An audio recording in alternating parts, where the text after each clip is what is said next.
Mel 2204, your project vlogger host. Subscribe! Magandang araw Pilipinas! Talagang pinahanga ang lahat sa naganap na Bench Fashion Week Spring Summer ngayong taon.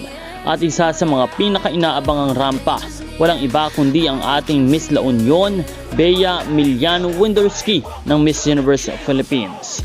Sa bawat hakbang ni Bea sa runway, ramdam ang kumpiyansa, elegance at world-class na presence.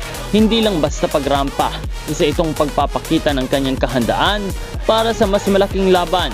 Mapapansin ang kanyang grace, poise at natural na karisma, mga katangiang hinahanap sa isang Miss Universe. Talagang hindi malayong masungkit niya ang corona ngayong taon dahil habang papalapit ang MUPH 2026 Coronation Night ay mas lalong umiinit ang kompetisyon.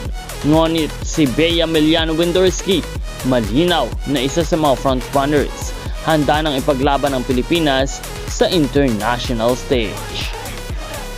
Kaya naman patuloy natin siyang suportahan sa kanyang journey at ipakita natin ang ating solid support ng La Union at ng buong Pilipinas. Don't forget to like, share, and subscribe para sa mas marami pang mga updates sa Miss Universe Philippines 2026. See you on our next vlog.